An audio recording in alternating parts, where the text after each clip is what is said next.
Hi ಎಲ್ಲರಿಗೂ ನಮಸ್ಕಾರ ರೀ, welcome back to our channel. ಇವತ್ತು ಬೆಳಗ್ಗೆನೆ ರಂಗೋಲಿ ಹಾಕ್ತಾಯಿದ್ದೀನಿ. Good morning. ಇವತ್ತು ಮಂಗಳವಾರ, ಅಂಗಾರಕ ಸಂಕಷ್ಟಿ ಇವತ್ತು. ಅದಕ್ಕೆ ಬೆಳಗ್ಗೆ ರಂಗೋಲಿ ಹಾಕ್ತಾಯಿದ್ದೀನಿ. ನಾನು ಈಗಿರೋದು ಅಮ್ಮನ ಮನೇಲಿ. ಆಲ್ಮೋಸ್ಟಲ್ಲಿ ನನ್ನ ವಿಡಿಯೋಗಳೆಲ್ಲ ಬರ್ತಾ ಇರೋದೀಗ ಅಮ್ಮನ ಮನೆಯಿಂದಲೇ. ಇವತ್ತು ಅಂಗಾರಕ ಸಂಕಷ್ಟಿಯನ್ನು ಮಾಡ್ತಾಯಿದ್ದೀನಿ. ಅದಕ್ಕೋಸ್ಕರ ಬೆಳಗ್ಗೆ ಎದ್ಬಿಟ್ಟು ರಂಗೋಲಿ ಹಾಕ್ತಾಯಿದ್ದೀನಿ. ಈ ತುಳಸಿ ಕಟ್ಟಿನ ಕೈಯಲ್ಲೇ ಮಾಡಿದ್ದಾರೆ. ಅಪ್ಪ ಅಮ್ಮ ಮಾಡಿರೋದು ಕೈಯಲ್ಲಿ. ಸುಮಾರು 15-20 ವರ್ಷದ ಹಿಂದಿನ ತುಳಸಿ ಕಟ್ಟಿ ಅದು. ನಾನು ಇವಾಗ ರಂಗೋಲಿ ಎಲ್ಲ ಹಾಕಿ ಆಯಿತು. ನಾನು ಜಾಸ್ತಿ ರಂಗೋಲಿಯನ್ನು ಡಬಲ್ ಎಳೆಯಲ್ಲೇ, ಒಂದೇ ಕೈಯಿಂದ ಡಬಲ್ ಎಳೆಯಲ್ಲಿ ಬಿಡಿಸ್ತೀನಿ. ಆಲ್ಮೋಸ್ಟ್ ಹೆಚ್ಚು ಕಮ್ಮಿ ಚಿಕ್ಕಿಟ್ಟು ರಂಗೋಲಿನೂ ಕೂಡ ಬಿಡಿಸ್ತೀನಿ, ಮತ್ತು ಡ್ರಾಯಿಂಗ್ ಟೈಪು ಕೂಡ ಬಿಡಿಸ್ತೀನಿ. ಈ ಗಿಡ ನೀವು ನೋಡ್ಬೋದು, ಮನೆಯನ್ನು ಸ್ವಲ್ಪ ಮುಂದಕ್ಕೆ ತೊಗೊಂಡು ಕಟ್ತಾಯಿದ್ರು. ಆವಾಗ ಈ ಗಿಡ ಕಟ್ ಮಾಡಬೇಕು ಅಂದರು. ಆದರೆ ಅಪ್ಪ ಈ ಗಿಡನ ಕಟ್ ಮಾಡಲಿಲ್ಲ. ತುಂಬ ಹಳೆಯ ಕಾಲದ ಗಿಡ ಅಂತ ಇದು, ತೆಂಗಿನ ಮರ. ಅರ್ಧ ಬೇರನ್ನು ಕಟ್ ಮಾಡಿ ನೋಡಿ, ಅರ್ಧ ಬೇರನ್ನು ಮಾತ್ರ ಹೊರಗೆ ಇಟ್ಕೊಂಡಿದ್ದಾರೆ. ಈ ಥರ ಒಂದು ಮಾಡಿ ಇಟ್ಕೊಂಡಿರೋದೆ, ಏನೂ ಆಗಿಲ್ಲ. ಅದು ಗಿಡ ಚೆನ್ನಾಗಿದೆ ನೋಡಿ. ಇವಾಗ ರಂಗೋಲಿ ಎಲ್ಲ ಹಾಕಾಯಿತು. ನಾನು ಇವಾಗ ಇಷ್ಟು ವರ್ಷ, 4 ವರ್ಷದಿಂದ ನಾನು ಅಂಗಾರಕ ಸಂಕಷ್ಟಿನ ಮಾಡಬೇಕು ಅಂತ ಅಲ್ಲ, ಮಂತ್ಲಿ ಸಂಕಷ್ಟಿನ ಮಾಡಬೇಕು ಅಂತ ಅಂದ್ಕೊತಿದ್ದೆ. ಭಟ್ರನ್ನೇ ಕೇಳಿದರೆ ಪ್ರೆಗ್ನೆಂಟ್ ಇರೋರು ಮಾಡಬಾರ್ದು, ಆಮೇಲೆ ಪಾಪುಗೆ ಹಾಲು ಕುಡಿಸೋರು ಮಾಡಬಾರ್ದು ಅಂತ ಹೇಳಿದರು. ಯಾಕೆ ಅಂದರೆ ಮಗು ಹೊಟ್ಟೆಯಲ್ಲಿ ಬೆಳೀತಾ ಇರುತ್ತೆ, ಉಪವಾಸ ಮಾಡಬೇಕು. ಅದಕ್ಕೋಸ್ಕರ ಆ ಥರ ಎಲ್ಲ ಮಾಡಬಾರ್ದು. ನೀವು ಉಪವಾಸ ಇದ್ದರೆ ಮಗುಗೆ ಹೇಗೆ ಎನರ್ಜಿ ಬರುತ್ತೆ ಹೊಟ್ಟೆಯಲ್ಲಿ? ಅದಕ್ಕೆ ಹೊಟ್ಟೆಯಲ್ಲೇ ಒಂದು ದೇವರು ಬೆಳೀತಾ ಇರಬೇಕಾದ್ರೆ ಆ ದೇವರನ್ನ ಉಪವಾಸ ಇಡೋದು ತಪ್ಪು. ಅದಕ್ಕೋಸ್ಕರ ನೀವು ಉಪವಾಸ ಮಾಡೋದೇನು ಬೇಡ, ಪೂಜೆ ಅಷ್ಟೇ ಮಾಡಿ ಅಂತ ಅಂದರು. ಅದರ ಹಾಗೆ ನಾನು ಪೂಜೆ ಅಷ್ಟೇ ಮಾಡ್ತಿದ್ದೆ, ಉಪವಾಸ ಮಾಡ್ತಿರಲಿಲ್ಲ. ಇವತ್ತು ಅಂಗಾರಕ ಸಂಕಷ್ಟಿ ಮಂಗಳವಾರ ಇರೋದರಿಂದ ನಾನು ವ್ರತಾರ ಹಿಡಿತಾ ಇದ್ದೀನಿ. ಇದು ನಮ್ಮ ಮನೆಯಿಂದ ಇರುವಂತಹ ದೇವಸ್ಥಾನ. ನಾವು ಮನೆಯನ್ನು ಕೂಡಿಸಿ ಆದಮೇಲೆ ಡೈಲಿ ನಮ್ಮಮ್ಮ ಬಂದುಬಿಟ್ಟು ಇಲ್ಲಿ ಕೂಡಿಸ್ತಾರೆ. ಇಲ್ಲಿ ಯಾರೂ ಕೂಡಿಸಲ್ಲ, ಹಾಗೆ ಇರುತ್ತೆ. ಇಲ್ಲಿ ವಿರೂಪಾಕ್ಷೇಶ್ವರ ದೇವಸ್ಥಾನ, ಶಿವನ ದೇವಸ್ಥಾನ ಇದು. ಯಾರೂ ಕೂಡಿಸಲ್ಲ. ಮತ್ತು ನಾವು ಒಳಗೆ ಹೋಗಲ್ಲ, ಈ ದೇವಸ್ಥಾನದ ಒಳಗೆ ಹೋಗಲ್ಲ. ನಾವು ಹೊರಗೆ ಮಾತ್ರ ನಾವು ಕೂಡಿಸಿ ಬರ್ತೀವಿ. ನಾವು ನಾನ್ ವೆಜ್ ತಿನ್ನೋದ್ರಿಂದ ಒಳಗೆ ಹೋಗಲ್ಲ ಆ ದೇವಸ್ಥಾನದ ಒಳಗೆ. ಇನ್ನೊಬ್ರು ಯಾರೋ ಒಳಗೆ ಪೂಜೆ ಮಾಡ್ತಾರೆ. ನಾವು ಮಾತ್ರ ಈ ಥರ ಒಂದು ಅಂಗಳವನ್ನು ಎಲ್ಲ ಡೈಲಿ ಅಮ್ಮ ಎದ್ಬಿಟ್ಟು ಡೈಲಿ ಬಂದು ತೊಳೆದು ಹೋಗ್ತಾರೆ. ಇದು ದೇವಸ್ಥಾನ ಇರೋದು ಬ್ರಾಹ್ಮಣರ ಓಣಿಯಲ್ಲಿ. ಆದರೆ ಇಲ್ಲಿ ಯಾರೂ ಇದನ್ನ ತೊಳೆಯೋದಿಲ್ಲ, ಹಾಗೆ ಇತ್ತು. ಅಮ್ಮ ಈಗ ಆಲ್ರೆಡಿ 1 ವರ್ಷ ಆಯಿತು ಈ ಥರ ತೊಳಿತಾ ಇದ್ದಾರೆ. ಏನೂ ಉದ್ದೇಶ ಇಲ್ಲ, ಕ್ಲೀನಾಗಿರಬೇಕು ಮನೆ ಹತ್ರ ಇರೋ ದೇವಸ್ಥಾನ ಅನ್ನೋದೊಂದೇ ಉದ್ದೇಶದಿಂದ ತೊಳಿತಾ ಇದ್ದಾರೆ. ಇದಕ್ಕೆ ಸಂಬಂಧಪಟ್ಟವ್ರ ಮನೆ ಹಿಂದೆ ಇದೆ, ಅದು ಬಾಡಿಗೆ ಕೊಟ್ಟರೆ ಆ ಬಾಡಿಗೆಯಲ್ಲಿ ಮನೆಗೆ ಬಂದವರು ತೊಳಿತಾರೆ. ಈಗ ಮನೆ ಕೂಡ ಬಾಡಿಗೆ ಹೋಗಿಲ್ಲ, ಯಾರು ಬಂದಿಲ್ಲ ಆ ಮನೆಗೆ. ಅದಕ್ಕೋಸ್ಕರ ಯಾರು ತೊಳೆಯಲ್ಲ. ಅಮ್ಮ ಡೈಲಿ ಬಂದುಬಿಟ್ಟು ಮನೆಯದು ಗುಡಿಸಿ ಆದಮೇಲೆ, ಮನೆಯದೆಲ್ಲ ರಂಗೋಲಿ ಎಲ್ಲ ಇಟ್ಟಾದಮೇಲೆ ಇಲ್ಲಿ ದೇವಸ್ಥಾನಕ್ಕೂ ಬಂದು ಕೂಡ ತೊಳಿತಾರೆ. ಅದರಂತೆ ಮಾಮೂಲಿ ಕೂಡ ತೊಳಿತಾ ಇದ್ದಾರೆ. ನಾನು ರಂಗೋಲಿಯನ್ನು ಹಾಕ್ತಾಯಿದ್ದೀನಿ. ಇದು ವಿರೂಪಾಕ್ಷ ದೇವಸ್ಥಾನ, ಶಿವನ ದೇವಸ್ಥಾನ ಅಂತೆ. ಸುಮಾರು ವರ್ಷ ನಾವು ಅಭಿಷೇಕ ಎಲ್ಲ ಮಾಡಿಸಿದ್ದೀವಿ ಈ ದೇವಸ್ಥಾನಕ್ಕೆ. ತುಂಬ ಒಳ್ಳೆಯದಾಗಿದೆ ನಮಗೆ. ನಮ್ಮ ಡೈಲಿ ಬಂದು ತೊಳಿತಾರೆ. ಇವಾಗ ನಾನು ರಂಗೋಲಿ ಹಾಕ್ತಾಯಿದ್ದೀನಿ. ಇವಳು ನಮ್ಮ ತಂಗಿ ಮಗಳು ಬೆಳಗ್ಗೆ ಟ್ಯೂಷನಿಗೆ ಹೋಗ್ತಾಯಿದ್ರು. ಹಾಗೆ ನಾನು ಇಲ್ಲಿ ಬಂದಿರೋದಕ್ಕೆ ಅವಳು ಕೂಡ ನನ್ನ ಜೊತೆಗೆ ಬಂದಳು. ಇವಾಗ ನಾನು ರಂಗೋಲಿ ಎಲ್ಲ ಹಾಕ್ತಾಯಿದ್ದೀನಿ ನೋಡಿ. ಫೈನಲ್ ಆಗಿ ರಂಗೋಲಿ ಎಲ್ಲ ಹಾಕಿ ಆಯಿತು. ನಾವು ದೇವಸ್ಥಾನಕ್ಕೆ ಒಳಗೆ ಮಾತ್ರ ಹೋಗಲ್ಲ, ಒಳಗೆ ಬೇರೆಯವ್ರು ಯಾರೋ ಕ್ಲೀನ್ ಮಾಡ್ತಾರಂತೆ, ಯಾರು ಗೊತ್ತಿಲ್ಲ. ಹೀಗೆ ನಮ್ಮಂಗೆ ಯಾರೋ ಬಂದು ಕ್ಲೀನ್ ಮಾಡಿ ದೇವಸ್ಥಾನ ಪೂಜೆ ಎಲ್ಲ ಮಾಡಿ ಹೋಗ್ತಾರೆ. ಇವಾಗ ಇದು ಪೂಜೆ ಇದೆಲ್ಲ ಆದಮೇಲೆ ರಂಗೋಲಿ ಎಲ್ಲ ಸಿಂಪಲ್ಲಾಗಿ ಬಿಡಿಸಿ ಆದಮೇಲೆ ಇವಾಗ ನಾವು ಮನೆ ಕಡೆ ಹೊರಟ್ವಿ. ಇಷ್ಟೆಲ್ಲ ಮಾಡುವಷ್ಟರಲ್ಲಿ ಸುಮಾರು 6:30 ಆಯಿತು. ಇವಾಗ ನೋಡಿ ಸೂರ್ಯ ಹುಟ್ಟಿದ್ದಾನೆ ಒಂದು ಕಡೆ ಚೆನ್ನಾಗಿ. ಇಷ್ಟು ದಿನ ಬರೀ ಮಳೆ, ಎಷ್ಟು ಮಳೆ ಬರ್ತಾಯಿದೆ ಅಂದರೆ ಈ ಕಡೆ ರಂಗೋಲಿ ಕೂಡ ಎಷ್ಟೊತ್ತಿರುತ್ತೋ ಗೊತ್ತಿಲ್ಲ, ಫುಲ್ ಮಳೆ ಬರ್ತಾಯಿದೆ. ಮಳೆಗೆ ಈ ಥರ ಬಡ್ಡಿ ಮೇಲೆಲ್ಲ ಈ ಥರ ಒಂದು ನಾಯಿ ಕೊಡೆ ಅಂತೆ, ಆ ಥರ ಎಲ್ಲ ಬೆಳ್ಕೊಂಡ್ಬಿಟ್ಟಿದೆ ಇಲ್ಲಿ. ನಾನು ಬಂದು 2 ದಿನದಿಂದ ಈ ಕಡೆ ಮಳೆ ಸಿಕ್ಕಾಪಟ್ಟೆ ಬರ್ತಾಯಿದೆ. ಒಂಚೂರು ಕೂಡ ಇದು ಇಲ್ಲ. ಬಣ್ಣ ಎಲ್ಲ ತಂದಿಟ್ಕೊಂಡಿದ್ದೆ ನಾನು ರಂಗೋಲಿ ಹಾಕೋಕ್ಕೆ, ಆದರೆ ಏನು ಮಾಡೋದು, ಮಳೆಗೋಸ್ಕರ ಹಾಕಲಿಲ್ಲ. ಇದು ನೋಡಿ ತಮ್ಮ ಹಂಗೆ ಹೇಳಿದ್ದೆ, ನನಗೆ ರಂಗೋಲಿ ಬಿಡ್ಸೋಕ್ಕೆ ಬಣ್ಣ ಬೇಕು ಅಂತ ಹೇಳಿ. ಅವನು ಹುಬ್ಳಿಂದನೇ ತೊಗೊಂಬಂದು ಕೊಟ್ಟಿದ್ದಾನೆ ನನಗೆ ಬಣ್ಣನ. ಸುಮಾರು ಇದರಲ್ಲಿ ಒಂದು 12 ಪ್ಯಾಕೆಟ್ ಇದೆ ಒಂದೊಂದರಲ್ಲಿ. ಕಲರ್ಸ್ ಆರಾರಿದ್ದಾವೆ, 11-12 ಪ್ಯಾಕೆಟ್ ಇದ್ದಾವೆ. 2 ಪ್ಯಾಕೆಟ್ ತಂದು ಕೊಟ್ಟ. ಎಷ್ಟು ಚೆನ್ನಾಗಿ ರಂಗೋಲಿ ಬಿಡಿಸೋಣ ಅಂಥೇಳಿ ಎಲ್ಲ ರೆಡಿ ಮಾಡಿಕೊಂಡೆ. ಬಟ್ ಬೆಳಗ್ಗಿಂದ ಮಳೆ ಸುರಿತಾನೇ ಇದೆ, ಕಡಿಮೆನೇ ಆಗ್ತಾಯಿಲ್ಲ. ಮತ್ತು ಇಷ್ಟೆಲ್ಲ ಮಾಡಿ ಆದಮೇಲೆ ನಾನು ಸ್ನಾನಕ್ಕೆ ಹೊರಟಿದ್ದೆ. ಸ್ನಾನ ಕೂಡ ಮಾಡಿಸ್ಕೊಂಡು ಇವಾಗ ಬಂದೆ. ನನಗೆ ಏನಂದರೆ 3 ಜನ ನಾನು ವಿಡಿಯೋ ಮಾಡೋಕ್ಕಿಟ್ರೆ ಅದ್ರ ಮುಂದೆ ಆಟ, ಈ ಥರ ಡ್ಯಾನ್ಸು, ಈ ಥರ ಎಲ್ಲ ನನ್ನ ಮಕ್ಕಳು ಮಾಡ್ತಾರೆ. ನಾನು ಎಷ್ಟು ಹೇಳಿದ್ರೆ ಕೇಳಲ್ಲ, ಮಾಡ್ತಾರೆ. ನಾನೀಗ ಸ್ನಾನ ಮುಗಿಸ್ಕೊಂಬಂದು ಒಂದು ಸ್ವಲ್ಪ ರೆಡಿ ಆಗಿಬಿಟ್ಟು ಪೂಜೆಗೆ ಹೋಗಬೇಕು. ಇಷ್ಟ ಆಗೋಷ್ಟರಲ್ಲಿ ಬೆಳಗ್ಗೆ 7:30-8 ಗಂಟೆ ಆಗೋಷ್ಟು ಆಗಿತ್ತು. ಇವಳಿಗೆ ಸ್ಕೂಲಿಗೆ ಕೂಡ ರೆಡಿ ಅಮ್ಮನೇ ಮಾಡಿದರು. ನಾನು ರೆಡಿ ಮಾಡಿದೆ ಅವಳನ್ನ ಸ್ವಲ್ಪ ಸ್ನಾನಕ್ಕೆ ಮತ್ತು ಎಲ್ಲ ರೆಡಿ ಮಾಡಿ. ಇಷ್ಟೆಲ್ಲ ಆಗೋಷ್ಟರಲ್ಲಿ 8 ಗಂಟೆ ಆಯಿತು. ಇನ್ನು ಸ್ನಾನಕ್ಕೆ ನಾನು ರೆಡಿ ಮಾಡ್ಕೋತಾ ಇದ್ದೀನಿ. ನಾನು ಅಂಗಾರಕ ಸಂಕಷ್ಟಿಯನ್ನು 4 ವರ್ಷದಿಂದ ಹಿಡಿಬೇಕು ಅಂತ ಅಂದ್ಕೊಂಡಿದ್ದೆ. ಬಟ್ ಮಾಡೋಕ್ಕಾಗಿರಲಿಲ್ಲ. ಭಟ್ರು ಹೀಗೆಲ್ಲ ಹೇಳಿದ್ರಲ್ಲ, ಅದಕ್ಕೆ ಮಾಡೋಕ್ಕಾಗಿರಲಿಲ್ಲ. ಈಗ ನನ್ನ ಮಗನಿಗೆ ಹಾಲು ಬಿಡಿಸಿ 15 ದಿನ ಆಯಿತು. ಇವಾಗ ನಾನು ಸಂಕಷ್ಟಿ ಹಿಡಿಬೇಕು ಅಂತ ಅಂದ್ಕೊಂಡೆ. ಅದು ಪರ್ಫೆಕ್ಟಾಗಿ ಮಂಗಳವಾರನೇ ಬಂತು. ಮಂಗಳವಾರನೇ ಅಂಗಾರಕ ಸಂಕಷ್ಟಿಯನ್ನು ಮಾಡಬೇಕಂತೆ ಹೇಳ್ತಾರೆ, ಗೊತ್ತಿಲ್ಲ. ಹಿಡಿಯೋರು ಫಸ್ಟ್ ಹಿಡಿಬೇಕು ಅಂತ ಅಂದ್ಕೊಂಡಿರೋರು ಮಂಗಳವಾರನೇ ಮಾಡಬೇಕಂತೆ, ಮಂಗಳವಾರನೇ ಹಿಡಿಬೇಕಂತೆ. ಅದರಂತೆ ನಾನು ಕೂಡ ಈ ಮಂಗಳವಾರ ಹಿಡ್ದಿದ್ದೀನಿ. ನಾನು ಒಂದು ತಟ್ಟೆಯಲ್ಲಿ ವಿಣೆದೆಲೆ ಇಟ್ಟು ಅದರಲ್ಲಿ ಗಣೇಶನ ಒಂದು ಮೂರ್ತಿನ ತೊಳೆದ್ಬಿಟ್ಟು ಇಟ್ಕೊಂಡಿದ್ದೀನಿ. ಪೂಜೆ ಎಲ್ಲ ದೇವರನ್ನು ತೊಳೆದಿಟ್ಬಿಟ್ಟಿದ್ದೀನಿ ಆಲ್ರೆಡಿ ನಾನು. ಇವಾಗ ವಿಭೂತಿ, ಅರಿಶಿನ, ಕುಂಕುಮ ಹೆಂಗೆ ಡೈಲಿ ಪೂಜೆ ಮಾಡ್ತೀವಿ ಹಾಗೆ ಮಾಡೋದು. ಆದರೆ ಗಣೇಶನ ಒಂದು ಬಟ್ಲಲ್ಲಿ ಅಥವಾ ಒಂದು ಪ್ಲೇಟಲ್ಲಿ ಹಾಕಿ ವಿಣೆದೆಲೆ ಹಾಕಿ ಅದರ ಮೇಲೆ ಗಣೇಶನ ಕೂರಿಸಿದ್ದೀನಿ. ಆ ಗಣೇಶನ ಈಗ ಕೂರಿಸಿ ವಿಭೂತಿ ಎಲ್ಲ ಹಚ್ಚಿ ಅರಿಶಿನ ಕುಂಕುಮ ಗಂಧ ಹಚ್ಚಿ ಹೂವು ಎಲ್ಲ ಮುಡಿಸಿ ಇವಾಗ ನಾನು ರೆಡಿ ಮಾಡಿದೆ ದೇವರನ್ನು. ನೋಡಿ, ಕರಿಕೆ ಪತ್ರೆ ನಿಮ್ಮ ಮನೆ ಏನಿರುತ್ತೋ ಏನಿಲ್ಲ ಗೊತ್ತಿಲ್ಲ, ಒಂದು 11 ಇಲ್ಲ 21 ಕರಿಕೆ ಪತ್ರೆ ತೊಗೊಬಂದು ಈ ಥರ ಹಾಕಿ, ಫೋಟೋ ಇದ್ದರೆ ಒಂದು ಮಾಲೆನೇ ಮಾಡಿಬಿಟ್ಟು ಹಾಕಿ ಕರಿಕೆ.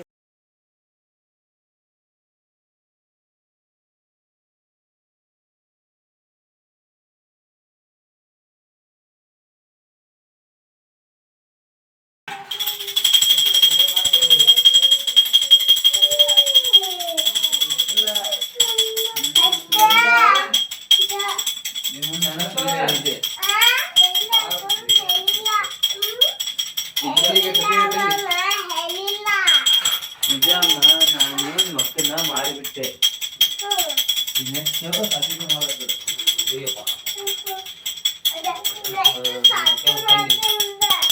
ತರಕಾರಿ ನೋಡ ಬಾಯಿ ನಿನ್ನೆ ಮಾಡ್ಬಿಡೋದು.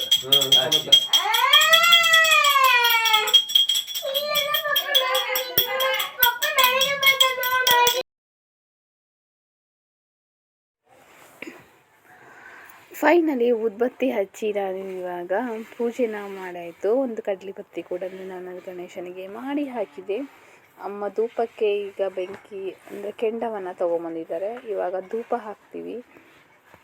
ಧೂಪ ಮತ್ತು 2 ಬತ್ತಿ, ತುಪ್ಪದಲ್ಲಿ ಬತ್ತಿ, ಆಮೇಲೆ ಊದುಬತ್ತಿ, ಆಮೇಲೆ ಸುಗಂಧಿ ಇವೆಲ್ಲವನ್ನು ಹಚ್ಚಿ, ಲೋಬಾನ ಅಂತೀವಿ ನಮ್ಮ ಕಡೆ, ಇದನ್ನು ಹಾಕಿ ಧೂಪ ಅಂತೀರಲ್ವ ಅದನ್ನು ಹಾಕಿ ಎಲ್ಲವನ್ನು ಹಾಕಿ ಇವಾಗ ನಾವು ಏನು ಅಂದ್ಕೊಂಡು ಪೂಜೆ ಮಾಡ್ತಾಯಿದ್ದೀವಿ ಅದನ್ನು ಮನಸ್ಸಲ್ಲೇ ಹೇಳ್ಕೊಂಡು ಒಂದು ಸ್ವಲ್ಪ ಹೊತ್ತು ಪೂಜೆಯನ್ನು ಮಾಡೋಕ್ಕೆ ಸ್ವಲ್ಪ ಒಂದು 10 ಎಷ್ಟೊತ್ತು ನಾವು ಬೆಳಗ್ಗೆಯಿಂದ ಸಂಜೆವರೆಗೂ ಎಷ್ಟೊಂದು ಕಷ್ಟಪಟ್ಟೆಲ್ಲ ಪೂಜೆ ಮಾಡ್ತೀವಿ. ಫೈನಲಿ ಊದುಬತ್ತಿ ಎಲ್ಲ ಆದಮೇಲೆ ಪಟಕ್ಕನ ದೇವ್ರ ಮನೆಯಿಂದ ಹೊರಗೇನು ಬರಬೇಡಿ.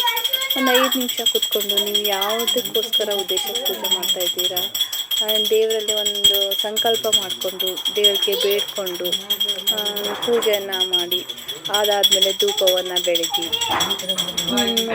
ಕಷ್ಟ ಇದ್ದರೂ ಏನೇ ಒಂದು ಸಂಕಟ ಇದ್ರೂ ಆ ದೇವ್ರ ಹತ್ರ ಹೇಳ್ಕೊಳ್ಳಿ. ಅದಕ್ಕೆ ತಕ್ಕ ಪ್ರತಿಫಲ ಆ ದೇವರು ಕೊಟ್ಟೇ ಕೊಡ್ತಾನೆ. ನೀವು ಕೇಳಿದ್ದನ್ನು ಸ್ವಲ್ಪ ಲೇಟ್ ಆದರೂ ಪರವಾಗಿಲ್ಲ, ಬಟ್ ವಿಘ್ನೇಶ ಏನಾದರೂ ವಿಘ್ನಗಳನ್ನು ಎಲ್ಲ ದೂರ ಮಾಡ್ತಾನೆ. ನಿಮ್ಗೇನು ಕೇಳ್ಕೊತೀರೋ ಅದನ್ನು ದೇವ್ರು ಕೊಟ್ಟೇ ಕೊಡ್ತಾನೆ.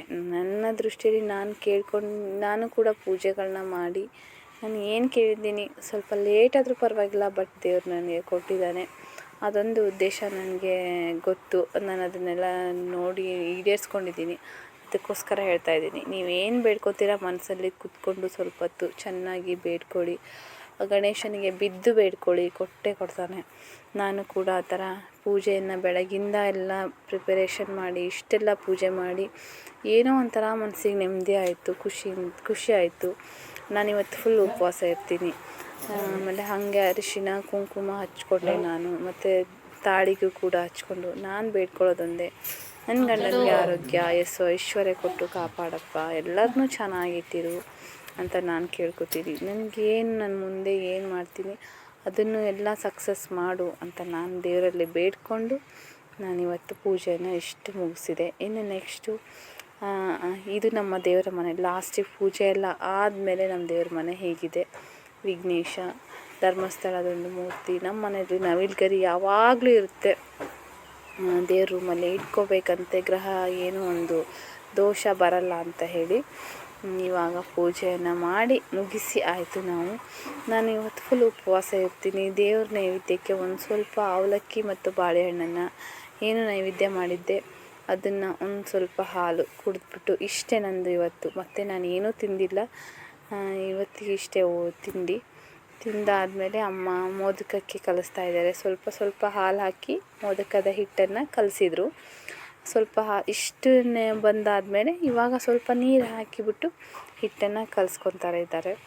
ಅದಕ್ಕೆ ಮೈದಾ ಹಿಟ್ಟನ್ನು ಯೂಸ್ ಮಾಡಿರೋದು, ಮತ್ತು ಉಪ್ಪು ಏನನ್ನೂ ಹಾಕಿಲ್ಲ.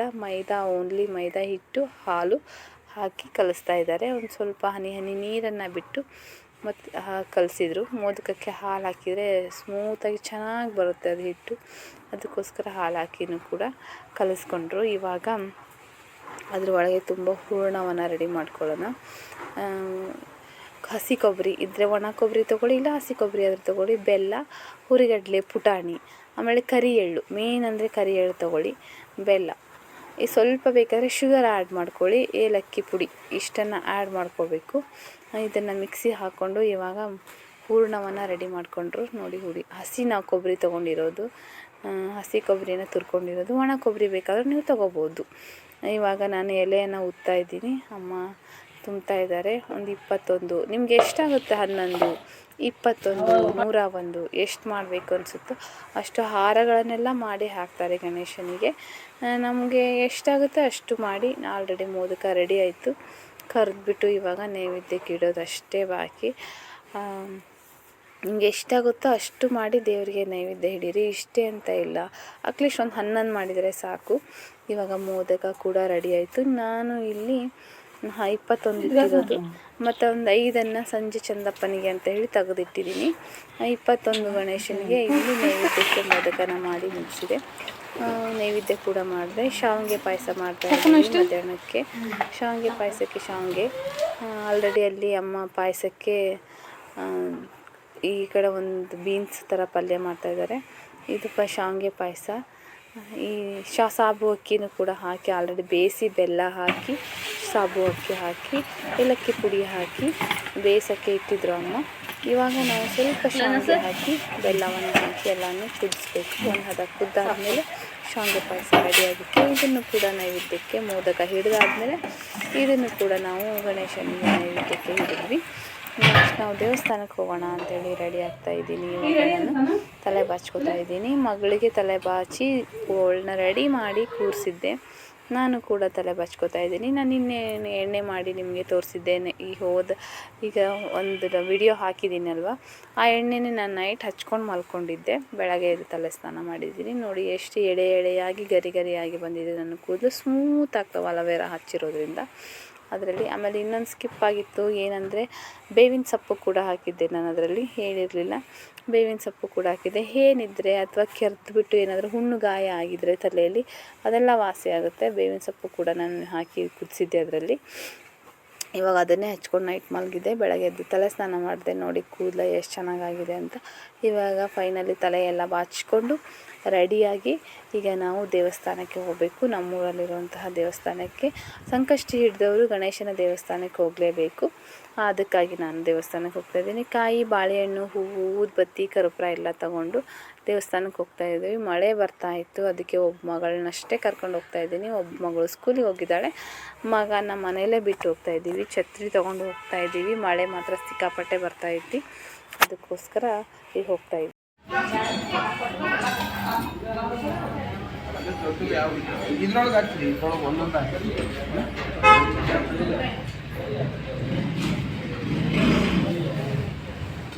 ಇವಾಗ ದೇವಸ್ಥಾನಕ್ಕೆ ಬಂದಿದ್ದೀವಿ. ಇವಾಗ ಪೂಜೆ ಮಾಡಿಸಿದೆ, ಹಣ್ಣು ಕಾಯಿ ಮಾಡಿಸಿ ಅಭಿಷೇಕಕ್ಕೆ ಬರೆಸಿ, ಅಭಿಷೇಕ ಕೂಡ ಬೆಳಗ್ಗೆನೇ ಮಾಡಿರ್ತಾರೆ, ಬರ್ಸಿದ್ವಿ. ಮತ್ತು ಅಮ್ಮ ಬೆಳಗ್ಗೆನೇ ಹಾಲು ಕೊಟ್ಟು ಕಳಿಸಿದ್ರು ಅಭಿಷೇಕಕ್ಕೆ. ಒಂದು 2 ಲೀಟ್ರ್, ನಮ್ಮ ಮನೇಲಿ ಆಕಳ ಇರೋದ್ರಿಂದ ಒಂದು 2 ಲೀಟ್ರ್ ಹಾಲನ್ನು ಕೊಟ್ಟು ಕಳಿಸಿದ್ರು. ಬೆಳಗ್ಗೆನೇ ಅಭಿಷೇಕ ಆಯಿತು.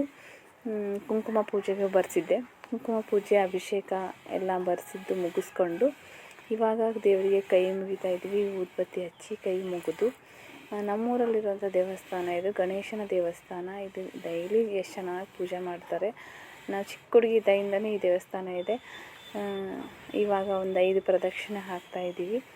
ನಾನು ವಿಡಿಯೋ ಮಾಡ್ಕೊತಾನೆ ಪ್ರದಕ್ಷಿಣೆಯನ್ನು ಹಾಕ್ತಾಯಿದ್ದೀನಿ. ಪ್ರದಕ್ಷಿಣೆ ಹಾಕಿ ನಾವೇನು ಅಂದ್ಕೊಂಡಿರ್ತೀವಿ ಅದನ್ನು ಮನಸ್ಸಲ್ಲಿ ಅಂದ್ಕೊಂಡು ದೇವರಿಗೆ ಕೈ ಮುಗಿದು ನೆಕ್ಸ್ಟು ಬರಬೇಕು. ಹಾಗೆ ನಾನು ಮನಸ್ಸಲ್ಲಿ ಅಂದ್ಕೊಂಡಿರೋದನ್ನು ಹೇಳ್ತಾ ದೇವರಿಗೆ ಪ್ರದಕ್ಷಿಣೆ ಹಾಕ್ತಾ ಕೈ ಮುಗಿದು ಇವಾಗ ದೇವರಿಗೆ ಪ್ರದಕ್ಷಿಣೆಯನ್ನು ಹಾಕ್ತಾಯಿದ್ದೀನಿ. ಖುಷಿ ಆಯಿತು ನಾನು ಇಷ್ಟೆಲ್ಲ ಮಾಡಿದ್ದು. ಹಾಗೆ ದೇವಸ್ಥಾನಕ್ಕೆ ಹೋಗಿ ಬರ್ತಾ ಇದ್ವಿ. ಮಳೆ ನೋಡಿದರೆ ತುಂಬಾ ಬರ್ತಾಯಿತ್ತು. ಛತ್ರಿ ಏರಿಸ್ಕೊಂಡು ನನ್ನ ಮನೆಗೆ ಕರ್ಕೊಂಡು ಬರ್ತಾ ಇದ್ದೀನಿ. ಇವಾಗ ನಾನು ಮನೆಗೆ ಬಂದು ಸಂಜೆ ಒಂದು 6 ಗಂಟೆ ಸುಮಾರಾಗಿತ್ತು. ಆವಾಗ ದೇವರ ಮುಂದೆ ಮತ್ತೆ ದೀಪ ಹಚ್ಚಿ ದೇವರಿಗೆ ಕೈ ಮುಗಿದು, ಅಲ್ಲಿ ಕೂಡ ಗಣೇಶನ ದೇವಸ್ಥಾನದಲ್ಲಿ ಚಂದಪ್ಪ ಇಷ್ಟು ಗಂಟೆಗೆ ಕಾಣ್ತಾನೆ ಅಂತ ಬರೆದಿದ್ರು. 8 ಗಂಟೆ 43 ನಿಮಿಷ ಅಂತ ಬರೆದಿದ್ದು. 9 ಗಂಟೆವರೆಗೂ ಕಾದೆ. ಏನು ನೋಡಿದ್ರೆ ಚಂದಪ್ಪ ಬರಲಿಲ್ಲ. ಯಾಕಂದರೆ ಚೆನ್ನಾಗಿ ಮಾಡ ಇತ್ತು, ನಮ್ಮ ಕಡೆ ಮಾಡ ಇದ್ದಿದ್ದು ಮಳೆಗೆ ಮೋಡದ ಮಧ್ಯ ಚಂದಪ್ಪನ ದರ್ಶನ ಆಗಲಿಲ್ಲ. ಸುಮಾರು ಹೊತ್ತು ಕಾದೆ. ಎಷ್ಟೊತ್ತು ಕಾದೆ ಅಂದರೆ ಒಂದು 9:30ವರೆಗೂ ಕಾದೆ. ನೋಡಿದೆ ಏನು ಮಾಡಿದ್ರು ಚಂದಪ್ಪನ ದರ್ಶನ ಆಗಲಿಲ್ಲ. ಆಮೇಲೆ ಅಮ್ಮ ಇಲ್ಲ ಮಾಡ ಇದ್ದ ಕಾಣಲ್ಲ, ಏನೂ ಆಗಲ್ಲ, ಚಂದಪ್ಪ ಯಾವ ದಿಕ್ಕಿಗೆ ಹುಡ್ತಾನೆ ಆ ದಿಕ್ಕಿಗೆ ಊದುಬತ್ತಿ ಕರ್ಪೂರ ಹಚ್ಚಿ, ಆಮೇಲೆ ಏನು ಮೋದಕ ಮಾಡಿಟ್ಕೊಂಡಿದ್ನಲ್ವ ಅದರಲ್ಲಿ ಒಂದು 5 ಮೋದಕನ ಚಂದಪ್ಪನಿಗೂ. ಸ್ವಲ್ಪನಾದರೂ ಈ ವಿಡಿಯೋ ನಿಮಗೆಲ್ಲ ಇಷ್ಟ ಆದರೆ ಪ್ಲೀಸ್ ಲೈಕ್ ಮಾಡಿ, ಶೇರ್ ಮಾಡಿ, ಕಮೆಂಟ್ ಮಾಡಿ, ಸಬ್ಸ್ಕ್ರೈಬ್ ಮಾಡ್ಕೊಳ್ಳಿ ನನ್ನ ಚಾನಲ್ಗೆ ಅಂತ ಹೇಳ್ತಾ ನೆಕ್ಸ್ಟ್ ಲಾಗಲ್ಲಿ ಮತ್ತೆ ಸಿಗ್ತೀನಿ ಸ್ನೇಹಿತರೆ. ಹೋಗಿ ಬರ್ತೀನಿ, ಬಾಯ್. ನಿಮಗೂ ಇಷ್ಟ ಇದ್ದರೆ ನೀವು ಕೂಡ ಸಂಕಷ್ಟಿಯನ್ನು ಮಾಡಿ. ಮಂಗಾರಕ ಸಂಕಷ್ಟಿ ವರ್ಷದಲ್ಲಿ ಒಂದೇ ಸಲ ಬರುತ್ತೆ. ಆ ಥರ ಆ ಟೈಮನ್ನು ನೋಡ್ಕೊಂಡು ನೀವು ಮಾಡಿ.